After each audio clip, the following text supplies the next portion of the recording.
सभी मीडिया गणों को प्रणाम करे छिए। उम्मीद करे छिए कि सब ठीक ठाक है। दोस्तों, ये जो अभिनंदन मैंने किया, ये अभिनंदन मैंने अंगिका में किया और ये अभिनंदन करने का मतलब आपको अब स्पष्ट हो गया होगा कि जिस क्षेत्र से मैं आता हूं वो अंगिका बाहुल्य क्षेत्र। लेकिन इसी अभिनंदन को यदि मैं दूसरे तरीके से करूं, सबको सलाम, उम्मीद है कि आप लोग खैरियत हैं। इसका मतलब कि जो मेरी आइडेंटिटी है, आज उस आइडेंटिटी को छोड़कर मैं दूसरे भाषा का इस्तेमाल करने लगूं तो कहीं ना कहीं जो आने वाला जनरेशन होगा, आने वाला पीढ़ी होगा, वो ये समझ बैठेगा कि अंगिका हमारी भाषा ही नहीं और जो हमारे ऊपर थोप दिया गया है भाषा, वही मेरी संस्कृति है। और यदि उर्दू को कंपलसरी कर दिया जाए नौकरियों में, तो जो अंगिका भी बोल रहे हैं, जो उड़िया भी बोल रहे हैं, जो हो कुड़ुक मुंडारी भी बोल रहे हैं, वो भी कहीं ना कहीं उर्दू को ही अपनी भाषा समझ रहे हैं। ये मैंने एक उदाहरण दिया कि सरकार की मंशा क्या, और इस प्रेस मीट का जो मकसद है वो भी आपके सामने आ गया होगा।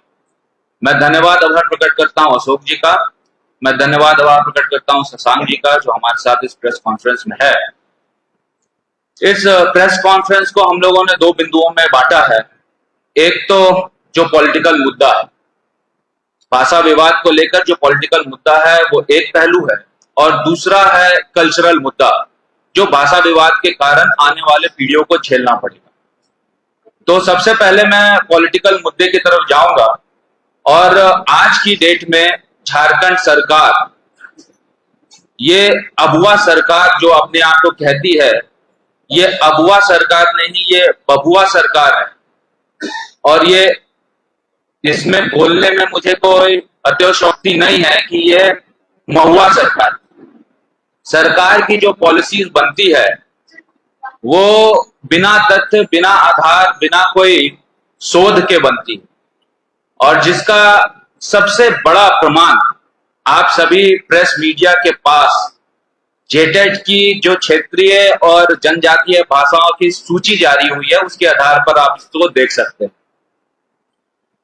जेटेट की जो क्षेत्रीय और जनजातीय भाषा की सूची तैयार हुई है, उसको अगर आप गौर से देखेंगे तो आपको साफ स्पष्ट हो जाएगा कि झारखंड सरकार को अपने प्रदेश की जानकारी ही नहीं।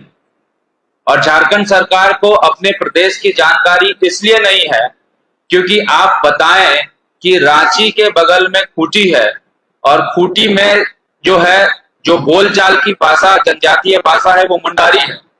और जेटेट की नियमावली से क्षेत्रीय जनजातीय भाषाओं में मुंडारी को हटा दिया गया। क्या आधार था मुंडारी को हटाने का, यह सरकार को स्पष्ट करना चाहिए।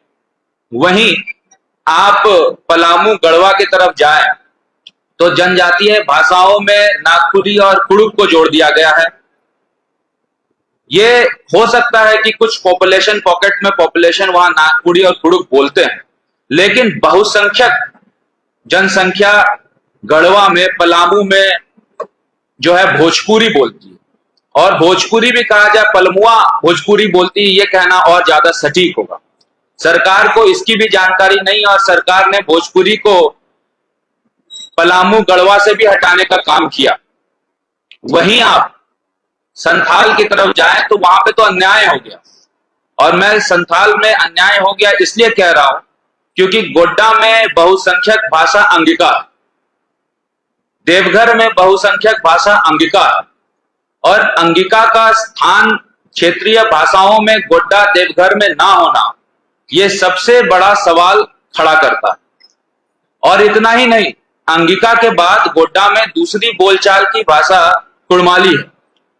कुड़माली मेरे विधानसभा में 30,000 लोगों की जनसंख्या है और पूरे जिले में 80 से 1 लाख की आबादी है। कुड़माली का गोड्डा में ना होना क्षेत्रीय भाषाओं में, यह सबसे बड़ा सवाल खड़ा करता है कि आखिर सरकार ने किस आंकड़े के तहत, सरकार ने किस एनालिसिस के तहत जेटेट की नियमावली को निकाला। जेटेट की नियमावली को आप देखेंगे और खासकर भाषाओं को देखेंगे तो किसी में तालमेल दिखता हुआ नजर नहीं आता। आपने जनजातीय भाषाओं की तो बात की, लेकिन इसके साथ साथ क्षेत्रीय भाषाओं में जो विसंगतियां आई है उसमें सरकार को किसने इनपुट दिया, यह सरकार को स्पष्ट करना होगा। मैं सीधा सीधा सरकार से सवाल करता हूं कि सरकार ने यदि मुंडारी को खूंटी से हटाया तो किस बेसिस पे हटाया, यह सरकार स्पष्ट करे। सरकार ने भोजपुरी को पलामू गढ़वा से हटाया तो सरकार ने कौन सी वहां पे जनसंख्या काउंटिंग की, यह सरकार को स्पष्ट करना चाहिए। सरकार ने अंगिका को गोड्डा से हटाया तो किस जनसंख्या के आधार पर, किस एनालिसिस के आधार पर सरकार ने हटाया, यह सरकार को स्पष्ट करना चाहिए। सरकार ने कुड़माली को गोड्डा से हटाया तो कौन से काउंट के आधार पर हटाया, यह सरकार को स्पष्ट करना चाहिए। और सरकार का यह थीसिस देना कि पत्र लिखा गया है, जो कि हालिया दिनों में आपको भी पता है कि फाइनेंस मिनिस्टर राधाकृष्ण किशोर जी ने एक पत्र मुख्यमंत्री को लिखा था, तो यह पत्र लिखना, लव लेटर लिखना, यह बंद करे यहाँ के सरकार और मंत्री। क्योंकि आपकी जानकारी में होगा कि इससे पहले भी भाषा विवाद जब शुरू हुआ था तो मिथिलेश ठाकुर जी जब मंत्री हुआ करते थे तो उन्होंने भी पत्र लिखा था मुख्यमंत्री को कि भोजपुरी को गढ़वा पलामू में जोड़ा जाए। आज जब पुनः जेटेट की नियमावली निकली है तो फिर से वो मिस्टेक, फिर से वो गलती ये सरकार कर रही है।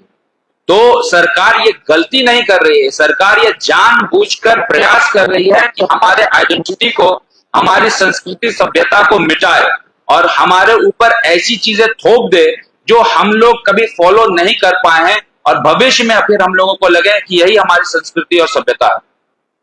दोस्तों, बहुत ऐसी बातें हैं जो आपके समक्ष रखने योग्य हैं।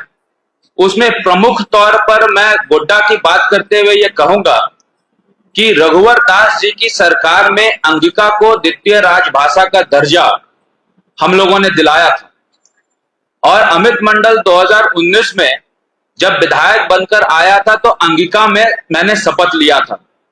और अभी वर्तमान में जो आपके ग्रामीण विकास मंत्री दीपिका पांडे सिंह है, उन्होंने भी 2024 में जब वो विधायक बनी थी तो अंगिका में शपथ लिया था। जब विधानसभा के अंदर अंगिका एक लैंग्वेज है, अंगिका एक भाषा है जिसका आप प्रयोग शपथ लेने में कर सकते हैं, तो कहीं ना कहीं विधानसभा इस चीज को रिकॉग्नाइज कर रही है, लेकिन झारखंड सरकार इस चीज को रिकॉग्नाइज कर रही है। सबसे बड़ा विरोधाभास है। अंगिका खोटा अलग अलग भाषा है। गोड्डा में हो सकता है खोटा पॉकेट्स में बोली जा रही हो, लेकिन बहुसंख्यक अगर देखा जाए तो अंगिका गोड्डा और देवघर में बोली जाती है। गोड्डा में दूसरी क्षेत्रीय भाषा बंगला है। वहां पर कई ऐसे गांव कस्बे हैं जहां बंगाली भी बोली जाती है।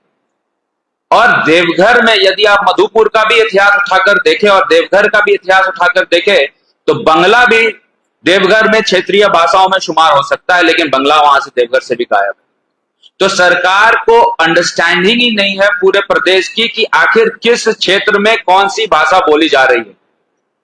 और मैं दावे के साथ कहता हूं, ऑन रिकॉर्ड ये कहता हूं कि सरकार के जो भी मंत्री हैं वो सिर्फ लेटर लिखने के नाम पर लोगों को दिग्भ्रमित कर रहे हैं।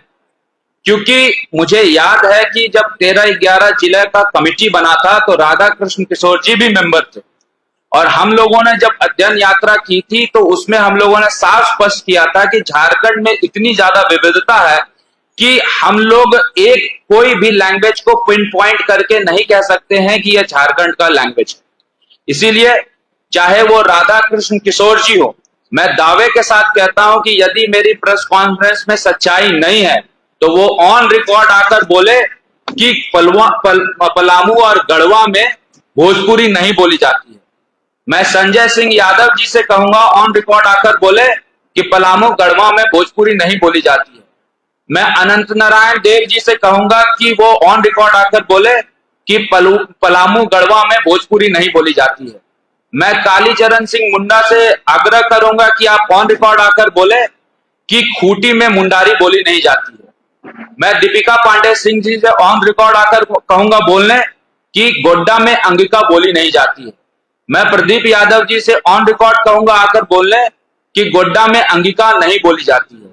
मैं संजय यादव जी से ऑन रिकॉर्ड कहूंगा आकर बोलने, जो बांका के मंत्री हैं, झारखंड के मंत्री कम है कि ऑन रिकॉर्ड आकर बोले कि गोड्डा में अंगिका नहीं बोली जाती है। जब इतने मंत्री, इतने विधायक ये नहीं कह सकते हैं कि भोजपुरी और अंगिका जो नियमावली, जेटेट की नियमावली है वो ठीक बनी है, तो फिर अपने सरकार को इन्होंने इन बातों से अवगत क्यों नहीं कराया।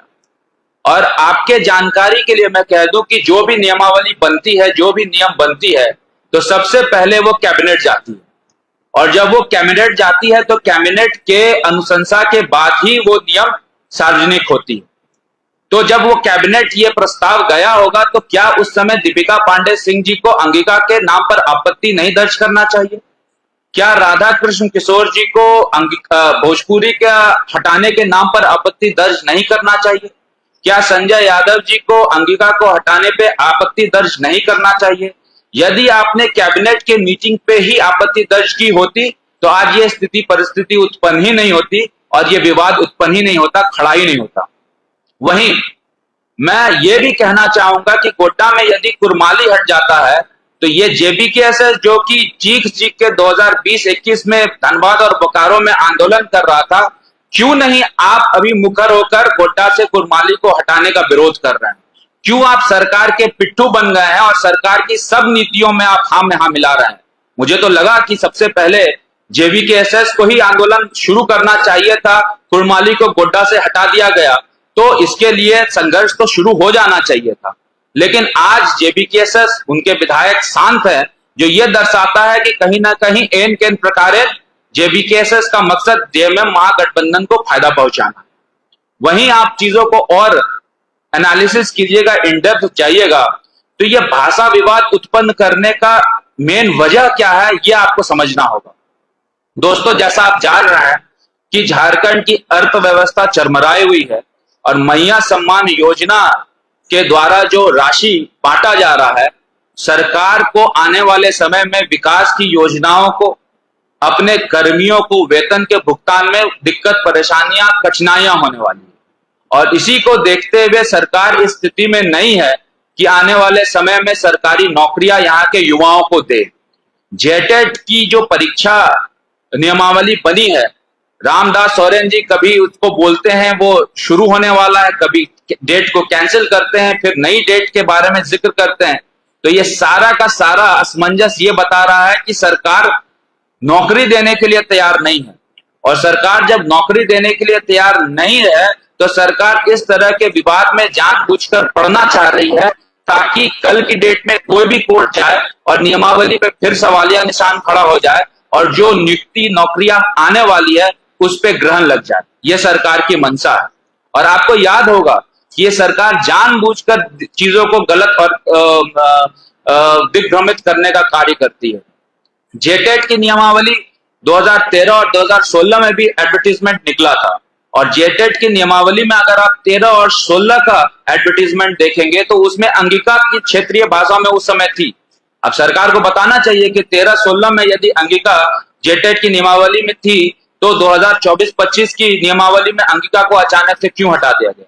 यह सरकार को स्पष्ट करना होगा कि इन सब सारे बिंदुओं में सरकार का स्टैंड क्या है। अभी मैं कुछ पेपर अखबारों में पढ़ रहा था कि जैसे ही ये विवाद शुरू हुआ उसके बाद सरकार ने यह कहा कि हम लोग अभी प्राइमरी इनिशियल स्टेज में, और इनिशियल स्टेज में हम लोग सबसे सुझाव ले रहे हैं। ये सुझाव तो आपको अपना जो ड्राफ्ट किया था आपने ये नियमावली उस समय ही लेना था, सुझाव आप तब क्यों ले रहे हैं जब विवाद शुरू हो गया। तो मुझे इसलिए ऐसा लग रहा है कि सरकार जानबूझकर गलतियां कर रही है। सरकार नहीं चाहती है कि यहाँ के युवाओं को नौकरी दे। और इसका दूसरा पहलू यह है कि धीरे धीरे धीरे गोड्डा वाले ये भूल जाएं कि अंगिका आपकी बोलचाल की भाषा है, भोजपुरी वाले ये भूल जाए, पलामू वाले की भोजपुरी उनकी भाषा है, और उनके ऊपर दूसरी भाषा को थोप दिया जाएगा और उनको यही लगने लग जाएगा जो गलत है, जो गलत है, जो गलत है वही सही है। ये सरकार की मंशा है और सरकार की इस मंशा को हम लोग पूरा नहीं होने देंगे, इसलिए हम लोगों ने ये प्रेस कॉन्फ्रेंस रखा था। इसके बाद अब आप ये कहेंगे कि मान लीजिए अंगिका नहीं है तो क्या हुआ, लोग तो कंपीट फिर भी कर जाएंगे हिंदी को लेकर। दोस्तों, आपको ये समझना होगा कि जेटेट की जो परीक्षा है तो जेटेट की परीक्षा दो भाग में बटी हुई है। एक भाग में उर्दू को इन लोगों ने सेफ कर दिया है। उर्दू तो मेन भाषा हो गई है जिसमें 60% जो मार्क्स होगी उसमें उर्दू में, हिंदी में या इंग्लिश में ऑप्ट करना है। शेष जो भाषाएं हैं, क्षेत्रीय भाषाएं हैं, जनजातीय भाषाएं हैं, लोगों को और स्थानीय युवाओं को, खतियानधारी युवाओं को प्राथमिकता मिले नौकरियों में, इसलिए क्षेत्रीय भाषा और जनजातीय भाषाओं का प्रावधान रखा। जब क्षेत्रीय भाषा और स्थानीय भाषाओं के प्रावधान में अंगिका भाषी जब अपना एग्जाम लिखने जाएगा तो उसको अंगिका सब्जेक्ट दिखेगा नहीं, उसको खोटा दिखेगा, तो वो एग्जाम में उतना स्कोर ही नहीं कर पाएगा। जब पलामू का लड़का, गढ़वा का लड़का एग्जाम लिखने जाएगा, उसको भोजपुरी ऑप्शन दिखेगा ही नहीं, तो वो एग्जाम में स्कोर ही नहीं कर पाएगा। जब खूंटी का लड़का एग्जाम लिखने जाएगा और उसके जनजातीय भाषाओं में मुंडारी दिखेगा ही नहीं, तो वो जेटेट के एग्जाम में स्कोर ही नहीं कर पाएगा। तो वैसे खतियानधारी जिनको प्राथमिकता मिलनी चाहिए इन क्षेत्रों के, वो ठगा सा महसूस अपने आप को उस समय करेंगे।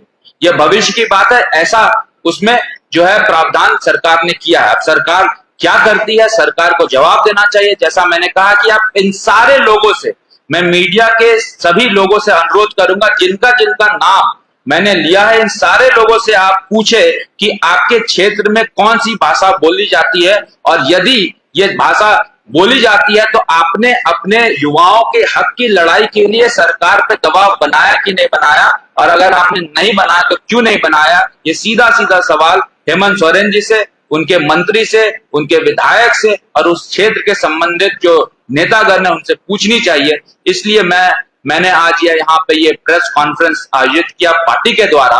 पार्टी का स्टैंड इसमें क्लियर है, पार्टी किसी भी भाषा का विरोध नहीं करती है। पार्टी ना खोटा का विरोध करती है, ना अंगिका का विरोध करती है, ना मगही का, ना हो मुंडारी का विरोध करती है। पार्टी सिर्फ इतना ही कहती है कि जो भी इस क्षेत्र की भाषा है, जो झारखंड प्रदेश की भाषा है, उस भाषा का सम्मान होना चाहिए, और भाषा का सम्मान यदि नहीं होगा तो भारतीय जनता पार्टी आंदोलन करने के लिए बाध्य हो जाएगी। क्योंकि युवाओं की हक की लड़ाई यदि किसी ने शुरू की है तो वो भारतीय जनता पार्टी ने इस विवाद को खड़ा करके, इस मुद्दे को खड़ा करके शुरू किया है, और इस मुद्दे पे सरकार को झुकना होगा। जैसा मैंने कहा कि इसका प्रेस कॉन्फ्रेंस का दूसरा पहलू भी है। दूसरा पहलू यह है कि भाषा अपने आप में आपकी संस्कृति, आपके सभ्यता को दर्शाता है। आपको याद होगा कि ये सरकार जो आई है, ये सरकार जो है अबुआ सरकार कह के आई है। जनजातियों की, जो है एससी की, एसटी की जो भावनाओं को जो है वो कहती है कि ये सरकार उसकी उत्थान की बात करेंगे। तो ये सरकार के पास भी मौका था कि सरकार आदिम जनजातीय भाषाओं को भी जोड़े। इस चीज आदिम जनजातीय भाषाओं को यदि सरकार जेटेट की नियमावली में जोड़ती है तो वैसे लोगों को भी प्राथमिकता मिलता है जो असुर भाषा बोलते हैं, जो बिहोर भाषा बोलते हैं, जो बिरजिया भाषा बोलते हैं, जो कोरबा भाषा बोलते हैं, जो माल पहाड़िया भाषा बोलते हैं, जो परहैया भाषा बोलते हैं, जो सोरी पहाड़िया भाषा बोलते हैं, जो सब्र भाषा बोलते हैं, और जो मालतो भाषा बोलते हैं। ये डॉक्टर रामदयाल मुंडा जनजातीय शोध संस्था TRI जिसको बोलते हैं, उनके द्वारा ये आदिम जनजातीय भाषाओं की सूची है। और इन सूची में कई ऐसी भाषाएं हैं जो पहले जेटेट के नियमावली में शामिल थी, लेकिन इस सरकार ने इसको हटा दिया। तो सरकार से अब दूसरा सवाल मेरा ये होगा कि आदिम जनजातीय भाषाओं के लिए, आदिम जनजातीय जनसंख्या के लिए सरकार क्या कर रही है। यदि सरकार इन भाषाओं के माध्यम से टीचर्स की नियुक्ति करती तो इन भाषाओं को एक तरह से सरकार प्रमोट करने का काम करती। लेकिन दुर्भाग्य कही है कि ये सरकार की ऐसी स्थिति है कि इन सब चीजों पे सरकार सोचना नहीं चाहती, सरकार शोध नहीं करना चाहती, सरकार पूरी जानकारी लेकर नियमावली बनाना नहीं चाहती, और सरकार जानबूझकर ऐसी जो नियम बनते हैं उनको विवाद में डालना चाहती है। इसको लेकर हम लोगों ने ये प्रेस कॉन्फ्रेंस आयोजित किया। उम्मीद है कि हमारे प्रेस मीडिया के तमाम बंधु जो यहाँ उपस्थित हैं सरकार से भी सवाल करेंगे, और यहाँ के युवाओं को, चाहे वो आदिम जनजातीय हो, चाहे वो सामान्य वर्ग के हो, चाहे ओबीसी हो, पिछड़े हो, उनके हक की लड़ाई लड़ेगी। मैं तमाम प्रेस मीडिया के बंधुओं को धन्यवाद आभार प्रकट करता हूं, और मैं शशांक जी से भी अनुरोध करता हूं, युवा मोर्चा का जो आने वाला स्ट्रैटेजी है, युवा मोर्चा जिन मुद्दों को उठा रहा है उनमें भी प्रकाश डालें। कर लेते हैं इसके बाद कर लेते हैं। लास्ट में अभी अपने प्रवक्ता महोदय ने बताया किस प्रकार ये झारखंड सरकार भाषा के साथ इस पूरे प्रदेश में लोगों के सेंटीमेंट के साथ, कल्चर के साथ खिलवाड़ करती है। साथ ही अपने राज्य में दो बड़ी संस्था है जो राज्य के युवाओं को नौकरी देने का काम करती है, जेपीएससी और जेएसएससी। अभी जेपीएससी में एक एडवर्टीजमेंट आया है मेडिकल ऑफिसर का होम्योपैथी छात्रों का, जो एडवर्टीजमेंट नंबर 10/2022 का एडवर्टीजमेंट है। 2022 में यह एडवर्टीजमेंट आया था मेडिकल ऑफिसर का, जो 25 साल बाद आया है। झारखंड बनने के बाद पहली बार होम्योपैथी जो छात्र पढ़ते हैं उनके लिए यह मौका आया है। लेकिन आप देखिए कि जेपीएससी में आखिर कौन लोग नियमावली बनाते हैं कि ये जो एडवर्टीजमेंट 2022 में आया था उसको लिंक को बंद कर दिया गया। पुनः 2025 में एक लिंक खोला गया है, 137 पोस्ट पे मेडिकल ऑफिसर की नियुक्ति के लिए एडवर्टीजमेंट आया है। लेकिन जो बच्चे 2022 से 2025 तक जो लोग कंप्लीट किए हैं BHMS, bachelor of homeopathy medicine and surgery, उन छात्रों को ये सरकार मौका देने का प्रयास नहीं कर रही। आप समझ सकते हैं कि 3 सालों में 22 से 25 के बीच 5 बैच लगभग 300 छात्र पास हुए हैं होम्योपैथिक कॉलेज के स्टूडेंट, और उनको छात्र को क्यों सरकार मौका नहीं दे रही है, सरकार के लोग इसका जवाब नहीं दे पा रहे। तो मैं आग्रह करता हूं इस राज्य सरकार से, इस प्रेस कॉन्फ्रेंस के माध्यम से, कि जो होम्योपैथी का एडवर्टीजमेंट 25 साल के बाद आया है इस राज्य में, इसमें 2022 से 2025 के बीच के होम्योपैथी के छात्रों को भी इस एडवर्टीजमेंट में मौका मिलना चाहिए। जो त्रुटि हुई है जेपीएससी के माध्यम से, ये त्रुटि का सुधार जेपीएससी करे।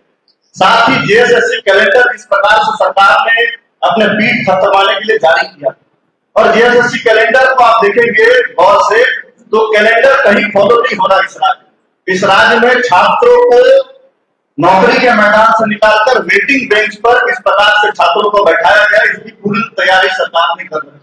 केवल पीटी लेना है, मेंस लेना है, क्या रिजल्ट नहीं जारी करना है, सरकार का नेचर बन चुका है। सरकार के जो कैलेंडर है उस कैलेंडर में झारखंड पुलिस अवर निरीक्षक की नियुक्ति आई थी, और सरकार ने कहा कि मई में इसका एडवर्टीजमेंट निकालेंगे, नियुक्ति पूरा करेंगे। आखिर ये दरोगा नियुक्ति कहाँ है, इस सरकार से हमारा पूछना है कि आखिर ये कैलेंडर फॉलो इस प्रदेश में क्यों नहीं हो रहा है।